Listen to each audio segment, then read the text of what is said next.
Hello friends, welcome to our YouTube channel G Pointer. I hope आप सब बहुत अच्छे होंगे और आपकी प्रिपरेशंस भी अपकमिंग एग्जाम्स को लेकर काफ़ी अच्छी चल रही होंगी। तो फ्रेंड्स, आज का वीडियो लेक्चर शुरू करने से पहले मैं आपसे एक छोटी सी रिक्वेस्ट करना चाहता हूँ कि अगर आप इस चैनल पर पोस्ट होने वाले वीडियोज़ देखते हैं और आपको लगता है कि ये वीडियोज़ आपकी प्रिपरेशंस को बूस्टअप करने में काफ़ी हेल्पफुल हैं, तो प्लीज़ हमारे चैनल को सब्सक्राइब और वीडियो को लाइक करना ना भूलें और बेल आइकन को ज़रूर प्रेस करें, क्योंकि ऐसा करने के बाद जब भी हम इस चैनल पर कोई नई वीडियो लेकर आएंगे तो उसकी नोटिफिकेशंस आप तक सबसे पहले पहुंच जाया करेंगी। राइट। तो चलिए दोस्तों, ज़्यादा बातें ना करते हुए हम अपने टॉपिक पर आते हैं। तो आज से इस चैनल पर हमने नेटवर्क थ्योरी की क्लासेस एक प्रॉपर वे में शुरू कर दी हैं। राइट। तो अगर हम नेटवर्क थ्योरी की बात करें तो नेटवर्क थ्योरी जो सब्जेक्ट है वो बेसिकली हमारा दो पार्ट्स में डिवाइडेड होता है। पहला पार्ट कहलाता है हमारा नेटवर्क एनालिसिस का और दूसरा पार्ट होता है हमारा नेटवर्क सिंथेसिस का। राइट। तो नेटवर्क एनालिसिस की अगर हम बात करें तो गेट और जितने भी अदर टेक्निकल एग्जाम्स हैं उसमें बेसिकली हमारा नेटवर्क एनालिसिस का ही सिलेबस कवर होता है। राइट। और अगर कुछ स्टूडेंट ईएसी की प्रिपरेशन कर रहे हैं तो उन्हें नेटवर्क सिंथेसिस भी पढ़ना पड़ेगा। तो चलिए हम नेटवर्क एनालिसिस और नेटवर्क सिंथेसिस के बारे में एक ब्रीफ इंट्रो देख लेते हैं कि एक्चुअली में हम नेटवर्क एनालिसिस और नेटवर्क सिंथेसिस में करते क्या हैं। राइट।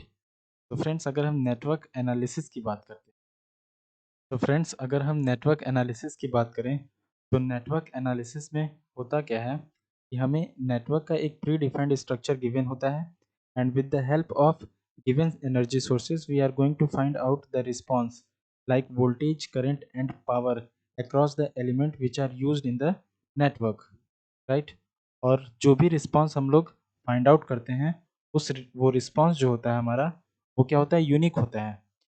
यूनिक रिस्पॉन्स होने का रीज़न ये है कि नेटवर्क का जो स्ट्रक्चर है वो हमें प्री डिफाइंड होता है। राइट। तो अगर नेटवर्क का स्ट्रक्चर हमारा प्री डिफाइंड है तो जाहिर सी बात है एक पर्टिकुलर एनर्जी सोर्स के लिए या पर्टिकुलर सप्लाई के लिए हमारा जो रिस्पॉन्स आएगा नेटवर्क का वो कैसा होगा, यूनिक होगा। बट इसके अपोजिट अगर हम नेटवर्क सिंथेसिस की बात करें तो नेटवर्क सिंथेसिस में हमें कोई नेटवर्क गिवन नहीं होता है। राइट। हमें गिवन क्या होता है, इनपुट और आउटपुट के बीच का कोई ना कोई रिलेशनशिप गिवन होता है and with the help of that relationships we are going to design the network. Right. और अगर हम नेटवर्क डिज़ाइन की बात करें तो कोई भी इनपुट और आउटपुट का जो रिलेशनशिप होता है उसका यूज़ करके जब हम नेटवर्क को डिज़ाइन करते हैं तो हमारा जो नेटवर्क होता है वो कभी भी यूनिक नहीं होता है। राइट। मीन्स एक कॉमन इनपुट और आउटपुट रिलेशनशिप्स के लिए जो नेटवर्क डिज़ाइन किए जाते हैं मे बी वो नेटवर्क डिफर कर सकते हैं। राइट। एक से ज़्यादा तरह के नेटवर्क पॉसिबल हो सकते हैं जो हमारे इनपुट और आउटपुट के रिलेशनशिप को सेटिस्फाई करें। तो फ्रेंड्स, इस कंडीशन में होता क्या है कि जब हम इनपुट और आउटपुट का रिलेशनशिप देखते हुए जब कोई नेटवर्क डिज़ाइन करते हैं तो उस नेटवर्क का जो रिस्पॉन्स होता है वो भी एक पर्टिकुलर सप्लाई सोर्स के लिए क्या होता है, यूनिक नहीं होता है, क्योंकि नेटवर्क ही यूनिक नहीं होता है। राइट। मीन्स अगर नेटवर्क हमारा यूनिक नहीं होगा तो जाहिर सी बात है कि एक स्पेसिफिक एनर्जी सोर्स के लिए या सप्लाई सोर्स के लिए जो हम रिस्पॉन्स फाइंड आउट करेंगे उस नेटवर्क का वो भी हमारा यूनिक नहीं होगा। राइट। तो फ्रेंड्स, अभी तक मैंने आपको नेटवर्क एनालिसिस और नेटवर्क सिंथेसिस के बारे में जो भी बेसिक इन्फॉर्मेशन दी उसे आप चाहें तो नोट भी कर सकते हैं। राइट। या फिर मैं खुद लिखवा देता हूँ, उसे आप कॉपी कर लीजिएगा। सो फ्रेंड्स, अभी तक मैंने नेटवर्क एनालिसिस और नेटवर्क सिंथेसिस के बारे में आपको जो कुछ भी बताया उसे मैंने एक नोट के तौर पर यहाँ पर लिख दिया है। तो अगर आप चाहें तो इसे अपने नोटबुक में कॉपी कर सकते हैं। राइट। तो फ्रेंड्स, चूँकि हमें नेटवर्क एनालिसिस पर ज़्यादा फोकस करना है इसलिए चलिए हम देखते हैं कि हमें नेटवर्क एनालिसिस में कौन कौन से टॉपिक्स कवर करने हैं। ओके। तो फ्रेंड्स, अगर हम नेटवर्क एनालिसिस के सिलेबस की बात करें तो नेटवर्क एनालिसिस में हमें दो तरह के नेटवर्क को कवर करना है। Right. The first one is known as DC network and the second one is known as AC network. Right. तो नेटवर्क एनालिसिस को भी फर्दर हमारा दो पार्ट्स में डिवाइड किया गया है। ओके। नेटवर्क एनालिसिस की अगर हम बात करें तो नेटवर्क एनालिसिस को भी फर्दर दो पार्ट्स में डिवाइड किया गया है। पहला है हमारा डीसी नेटवर्क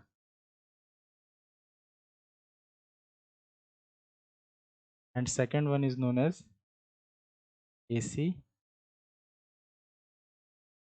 नेटवर्क। ओके, अगर हम डीसी नेटवर्क की बात करें तो डीसी नेटवर्क में जो सबसे पहला टॉपिक हम कवर करने वाले हैं वो है हमारा fundamental of network theory. Right, fundamental of network theory.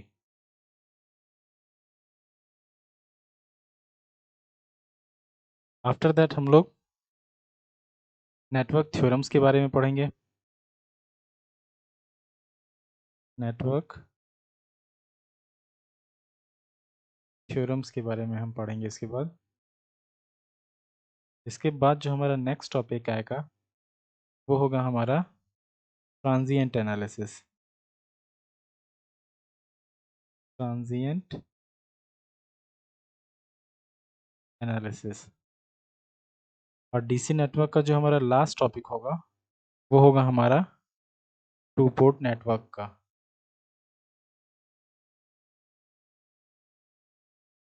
Two port. After that अगर हम एसी नेटवर्क की बात करें तो एसी नेटवर्क में जो हम पहला टॉपिक कवर करेंगे वो होगा हमारा fundamental of AC quantities. Right, fundamental on AC quantities. After that जो हम सेकंड टॉपिक इसमें कवर करेंगे वो होगा हमारा sinusoidal steady state analysis. Sinusoidal steady state analysis. Okay, इसके बाद हम रेजोनेंस इन एसी नेटवर्क के बारे में पढ़ेंगे। Resonance in AC network. Right, उसके बाद जो हम टॉपिक कवर करेंगे वो होगा हमारा three phase network.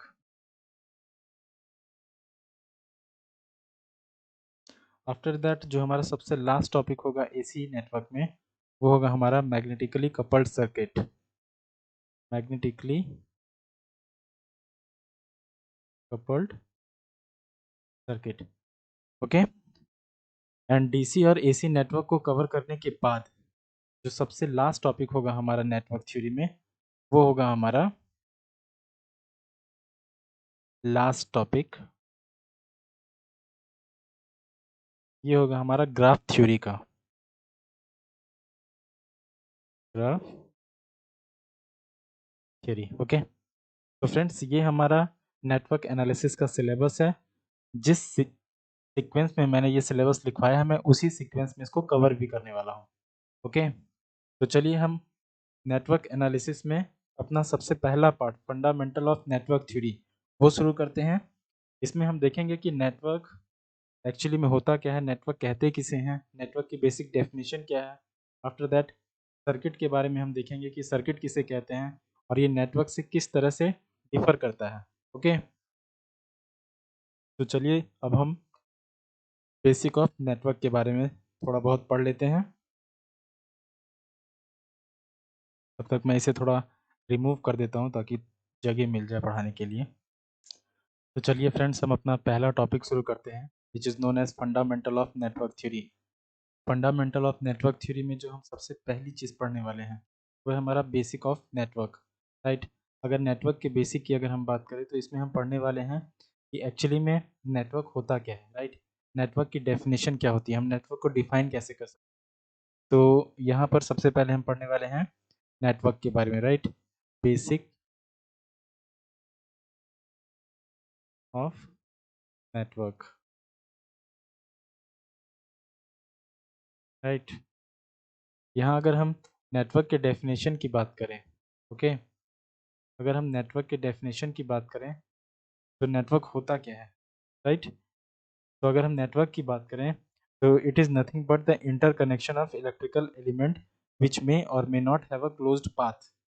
Means network जो होता है वो हमारा इलेक्ट्रिकल एलिमेंट्स का एक इंटरकनेक्शन होता है जो हमारा क्लोज पाथ कैरी भी कर सकता है और नहीं भी कर सकता है। ओके, तो अगर हम इसके डेफिनेशन की बात करते हैं तो डेफिनेशन क्या होता है हमारा? It is nothing but the interconnection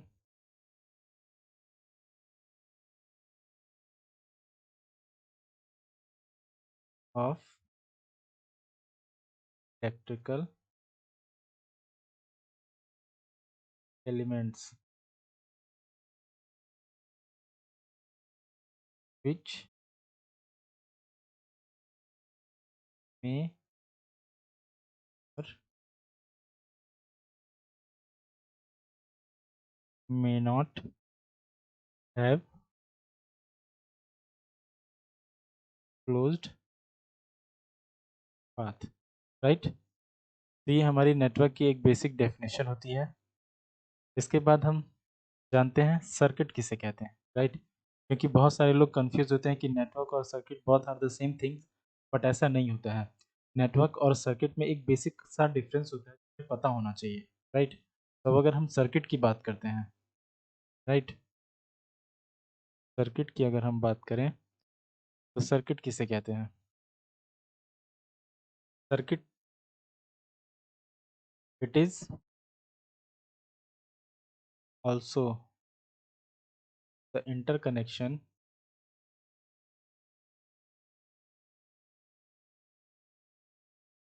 of electrical elements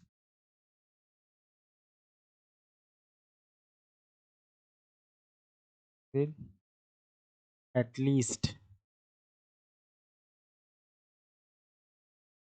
one close path with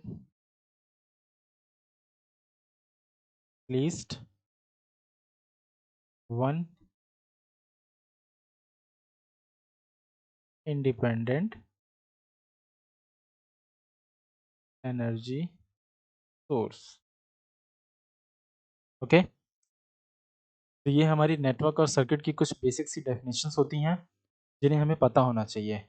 ये डेफिनेशंस ही हमें नेटवर्क और सर्किट को एक दूसरे से हम डिस्क्रिमिनेट किस तरह से कर सकते हैं, कौन सा गिवन नेटवर्क हमारा सर्किट है और कौन सा गिवन स्ट्रक्चर हमारा नेटवर्क है, ये पहचानने में ये डेफिनेशंस काफ़ी हेल्पफुल होती हैं। राइट, तो चलिए इन डेफिनेशंस के बेसिक्स पे हम कुछ एग्जांपल्स लेके ये चेक करते हैं कि अगर कोई नेटवर्क स्ट्रक्चर हमें गिवन है तो हम उसे पहचान कैसे सकते हैं कि वो गिवन स्ट्रक्चर हमारा नेटवर्क का पार्ट है या सर्किट है।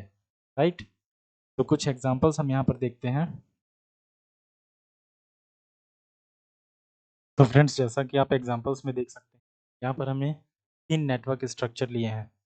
तो आइए हम फाइंड आउट करते हैं कि इसमें से कौन सा नेटवर्क स्ट्रक्चर हमारा network as well as circuit है।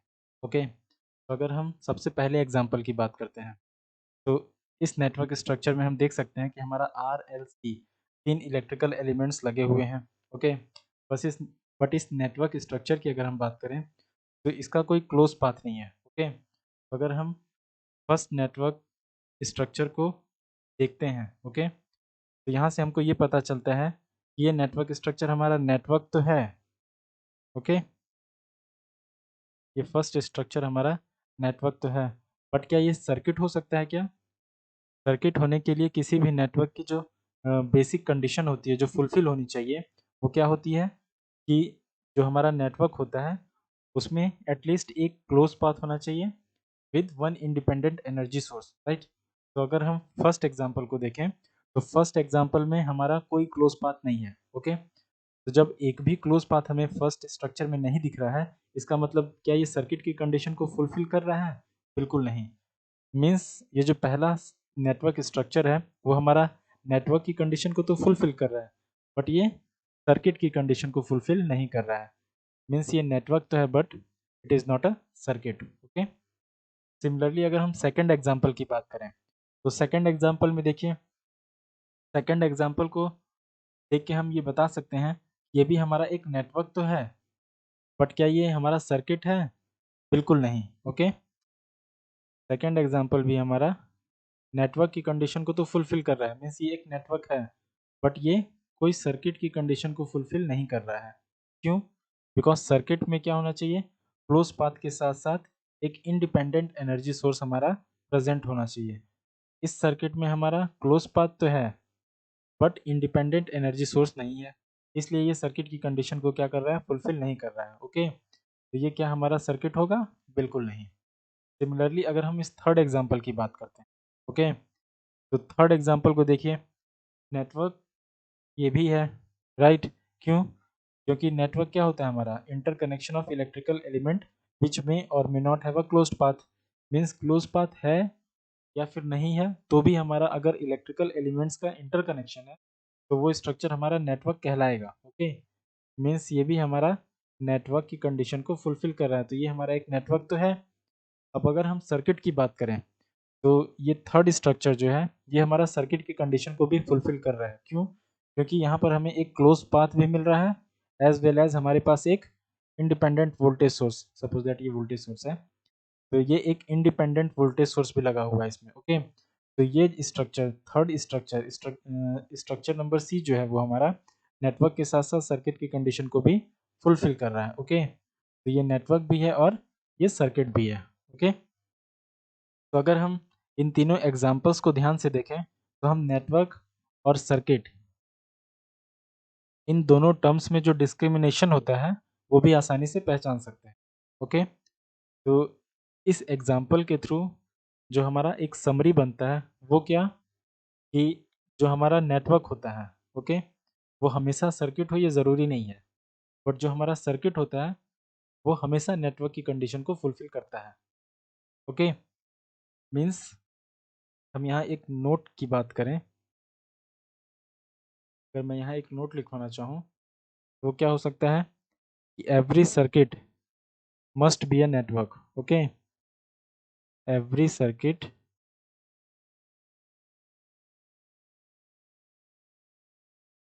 Must be a network.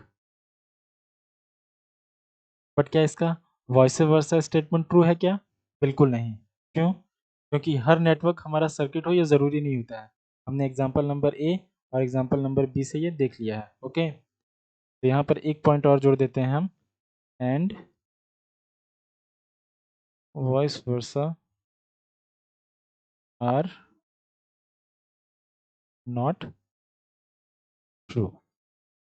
Okay, तो फ्रेंड्स ये हमारा नेटवर्क और सर्किट के बीच जो डिफरेंस होता है वो हमने यहाँ पर देख लिया। अब इसी लेक्चर को हम आगे बढ़ाते हुए बेसिक इलेक्ट्रिकल क्वांटिटीज़ के बारे में भी थोड़ी बहुत जानकारी ले लेते हैं। ओके, तो अब अगर हम बेसिक इलेक्ट्रिकल क्वांटिटीज़ के बारे में पढ़ें तो उससे पहले इसे डिलीट करना होगा मुझे, तो मैं इसे तब तक रब कर देता हूँ। तो फ्रेंड्स अगर हम बेसिक इलेक्ट्रिकल क्वांटिटीज़ के बारे में बात करें तो there are 5 basic electrical quantities, which is the first one is charge, second one is current, third one is voltage, fourth one is power, and fifth one is energy।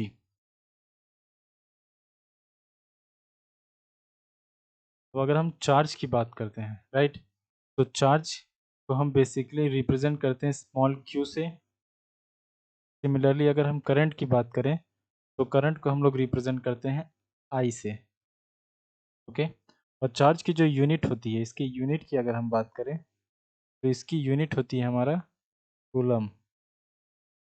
Okay, similarly अगर हम current की बात करें तो current की जो unit होती है वो होती है हमारी कूलम पर सेकंड और एम्पियर।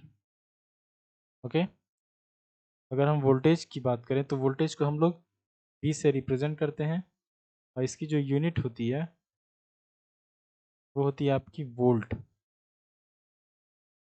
ओके। अगर हम पावर की बात करें तो पावर को हम लोग कैपिटल पी से रिप्रेजेंट करते हैं, और इसकी जो यूनिट होती है वो होती है हमारी वाट। सिमिलरली अगर हम एनर्जी की बात करें तो एनर्जी को हम लोग कैपिटल ई और डब्ल्यू से रिप्रेजेंट करते हैं, और इसकी जो यूनिट होती है वो होता है हमारा जूल। ओके। तो चलिए एक एक करके हम इन बेसिक इलेक्ट्रिकल क्वांटिटीज़ के बारे में भी जान लेते हैं कि एक्चुअली में चार्ज क्या होता है, इसकी बेसिक डेफिनेशन क्या होती है, करंट क्या होता है, वोल्टेज क्या होता है, पावर क्या होता है, एनर्जी क्या होता है, और इन सब के बीच में रिलेशंस क्या होते हैं। ओके। तो चलिए हम इनके बारे में भी कुछ थोड़ी बहुत जानकारी इकट्ठी कर लेते हैं।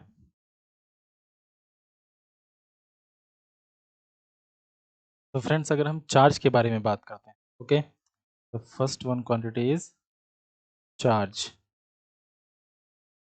चार्ज के बारे में अगर हम बात करें तो it is the most fundamental electrical quantity. Okay. It is the most fundamental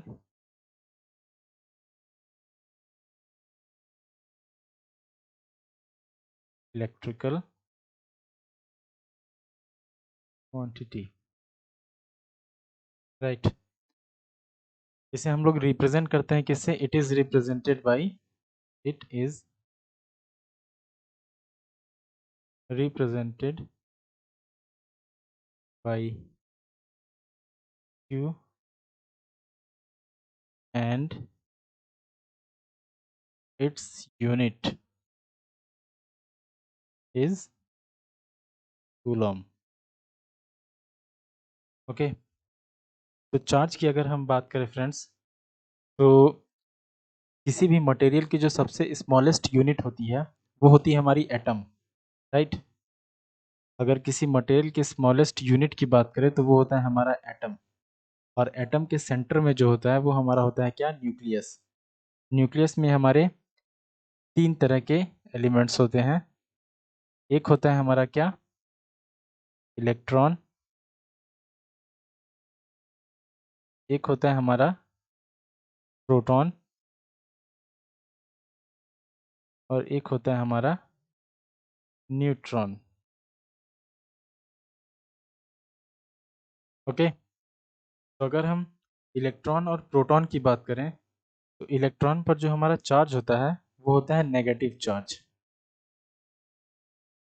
okay. और इसकी जो वैल्यू होती है वो होती है हमारी -1.6 इंटू 10⁻⁻19 कूलम। ओके। सिमिलरली अगर हम प्रोटॉन की बात करें तो प्रोटॉन पे जो हमारा चार्ज होता है वो होता है पॉजिटिव। ओके। और इसकी जो वैल्यू होती है वो होती है हमारी +1.6 इंटू 10⁻⁻19 कूलम। और न्यूट्रॉन जो होता है वो हमारा एक, मतलब इस पर ना तो पॉजिटिव चार्ज होता है ना तो नेगेटिव चार्ज होता है, ये न्यूट्रल होता है। ओके। अब अगर हम चार्ज के बारे में एक छोटी सी इंफॉर्मेशन कलेक्ट करें तो वो होता है हमारा जो चार्ज होता है, charge is neither created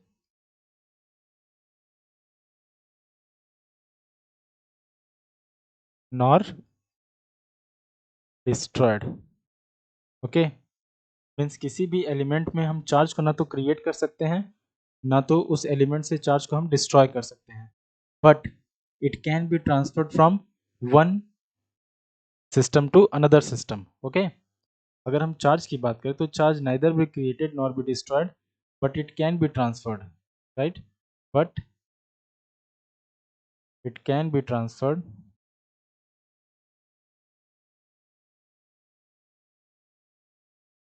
from one system to another system. Okay, तो इतना काफ़ी सफिशिएंट है हमारा चार्ज के बारे में जानने के लिए। इतना अगर हम चार्ज के बारे में जानते हैं तो मोर देन एनफ है। ओके, अब हम बात करते हैं करंट की, राइट। तो फ्रेंड्स, चार्ज को समझने के बाद हम मूव करते हैं करंट की तरफ। ओके, तो चलिए हम देखते हैं कि करंट क्या होता है। ओके, तो हमारी जो सेकंड क्वांटिटी है, राइट, अगर हम सेकंड क्वांटिटी की बात करें तो वो होती है हमारी करंट। अब अगर हम करंट की बात करें तो current is nothing but the rate of flow of charge. Okay, it is nothing but rate of flow of charge.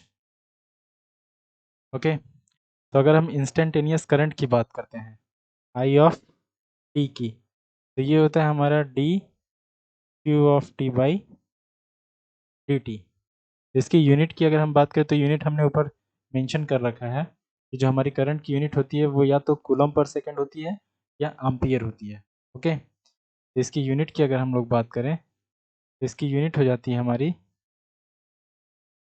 Coulomb per second और एम्पियर। ओके, तो अगर हम इस रिलेशन को थोड़ा सा मॉडिफाई करें तो यहाँ से हम d q of t equals to i of T D t ये लिख सकते हैं। अब अगर हम बहुत साइड इंटीग्रेशन करते हैं, राइट, डी क्यू को और आई ऑफ टी डी टी इन दोनों को हम 0 टू टी के बीच में इंटीग्रेट अगर करते हैं तो हमारा जो रिजल्टेंट इक्वेशन आती है वो होती है हमारी q of t equals to integration 0 to t i of T D T. Okay, अब हम मूव करते हैं वोल्टेज की तरफ। ओके, वोल्टेज की तरफ अगर हम मूव करें तो उससे पहले हमें इसे इरेज करना होगा। तो हमारी जो थर्ड बेसिक इलेक्ट्रिकल क्वांटिटी होती है वो होती है हमारी क्या, वोल्टेज। और अगर हम वोल्टेज के बारे में बात करें तो वोल्टेज क्या होता है, राइट। तो वोल्टेज के बारे में अगर हम बात करें तो voltage is nothing but it is the work needed to move unit test charge between two points. Okay, means अगर एक यूनिट टेस्ट चार्ज को एक पॉइंट से दूसरे पॉइंट तक मूव कराने के लिए जितना वर्क करना होता है वो हमारा क्या कहलाता है, वोल्टेज। ओके, थर्ड क्वांटिटी की अगर हम बात करें, थर्ड क्वांटिटी की, तो वो होती है हमारी वोल्टेज। और वोल्टेज के डेफिनेशन की अगर हम बात करें तो it is nothing but the work needed to move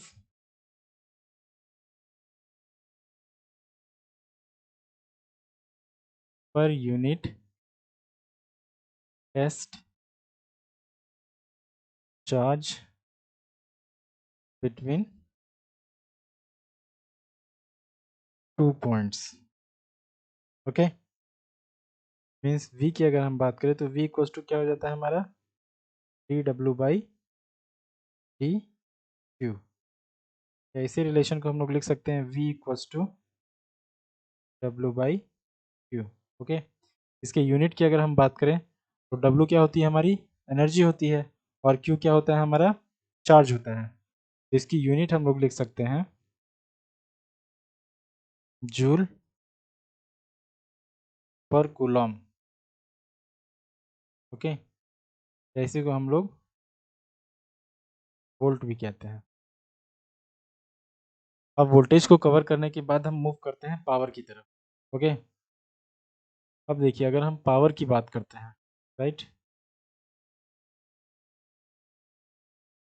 तो फ्रेंड्स अगर हम फोर्थ क्वांटिटी की बात करें तो हमारी जो फोर्थ क्वांटिटी होती है, बेसिक इलेक्ट्रिकल क्वांटिटी का जो फोर्थ पार्ट होता है वो होता है हमारा पावर। ओके, फोर्थ क्वांटिटी की अगर हम बात करें तो वो होता है क्या हमारा पावर, राइट। अब अगर हम पावर की यूनिवर्सल डेफिनेशन की बात करें, ओके, अगर शुद्ध हिंदी में समझें तो पावर किसे कहते हैं? कार्य करने की जो दर होती है वो हमारी क्या कहलाती है? Power. Means it is nothing but the rate to execute a work, okay. It is nothing but it is nothing but the rate to execute the work, okay. But हम इलेक्ट्रिकल इंजीनियरिंग में power की बात कर रहे हैं, right. Electrical engineering के हिसाब से अगर हम पावर की डेफिनेशन देखें तो इलेक्ट्रिकल इंजीनियरिंग में हमारी जो पावर की डेफिनेशन होती है वो होती है electrical power is the rate at which electrical energy is converted to another form such as motion and heat, motion और हीट, ओके। मीन्स अगर हम इलेक्ट्रिकल पावर की बात करते हैं, राइट, अगर हम इलेक्ट्रिकल पावर की बात करें तो electrical power is nothing but the rate at which electrical energy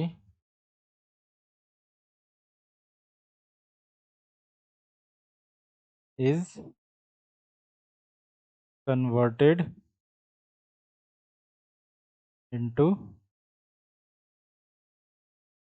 another form such as motion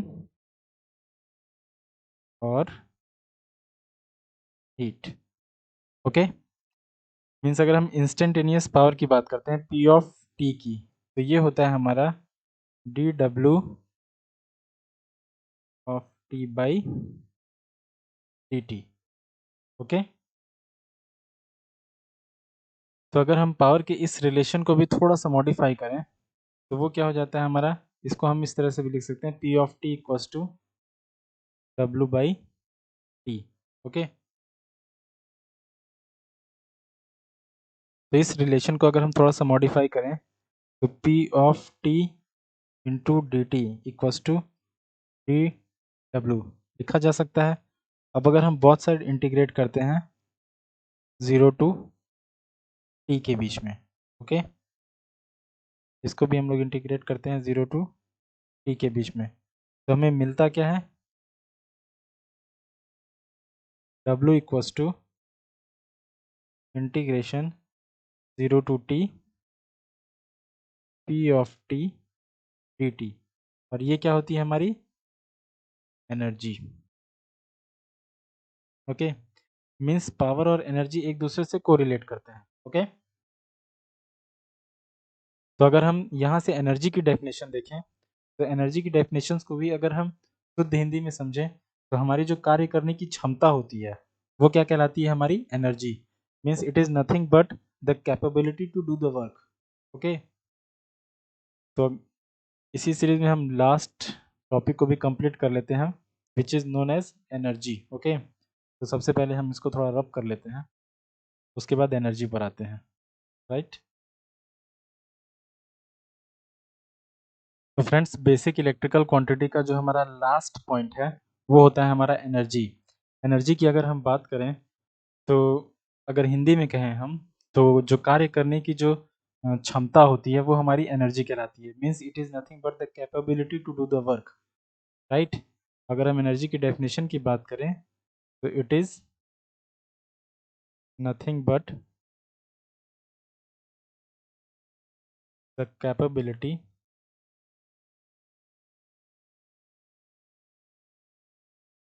to